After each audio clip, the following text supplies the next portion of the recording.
Hello everyone, my name is Carly Boffman and this is my oral abstract for the presentation that I will be giving 2 weeks from today.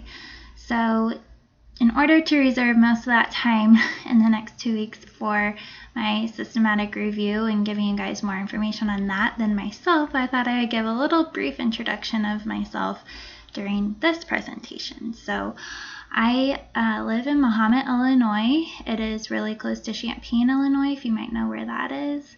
I got my undergraduate degree in biology with a minor in chemistry at Murray State University. And then I had developed a new passion for nutrition and dietetics and decided to come to Eastern and pursue that. So I have been working on post-bac work at Eastern for a while. I just finished last semester while simultaneously working towards my master's. So I'm also in the EIU's MSND program and starting my dietetic internship soon-ish. So that's where I stand right now. So I thought I would just start this presentation out by reading my written abstract and then elaborating a little bit more on it. With neural tube defects being of major concern, several countries have implemented mandatory fortification of certain food products with folic acid. On top of a fortified diet, pregnant women are strongly encouraged to take a folic acid supplement as well. In fact, many pregnant women have been found to be exceeding the recommended intake of folic acid due to a combination of diet and supplement use. Therefore, concerns are being raised as to whether high intakes of folic acid during pregnancy may have implications on the offspring's health. Studies conducted on this matter have revealed a variety of health outcomes in offspring, including behavioral issues, insulin resistance, cancer, and more. As future dietitians, we may be asked by pregnant patients and/or clients about supplementing with folic acid. As new research develops, we must stay informed so we may continue to provide the latest evidence-based recommendations to our patients/clients. Therefore, the purpose of this presentation, the one that you'll see in 2 weeks, is to reveal the findings from a systematic review targeting the question, does maternal oversupplementation of folic acid cause adverse health problems in offspring? So that is my written abstract. And in case some of that seemed a little wordy and scientific-y, I'll kind of go into a little bit more. So basically, we know that the mandatory fortification of foods here in the U.S. Specifically is mandated, and it has been successful in reducing the incidence of neural tube defects, which is awesome. But now, especially considering that doctors are still pushing pregnant women to take folic acid supplements on top of these fortified diets they're eating, now people are wondering, well, are they getting in too much, and what does this mean for the health of their children? So studies have been conducted, and they have found that a lot of women are exceeding the recommended intake and getting way up there, way more than what originally was happening. So while the neural tube defects have gone down, now we're starting to see other health outcomes that could maybe be associated with this high folic acid intake. So more studies have been conducted to research that question, whether or not this oversupplementation or this high folic acid intake is linked to some of these health problems. So that is what my presentation is going to be covering.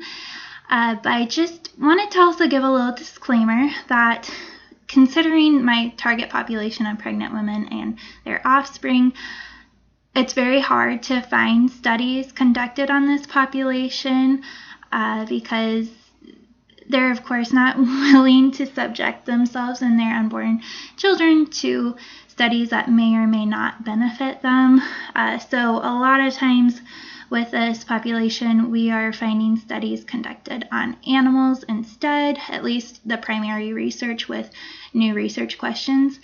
So a lot of my studies are animal studies, including rats and mice. But there are going to be a few on human subjects as well, and a lot of supplemental information and supplemental articles will be involving human subjects too.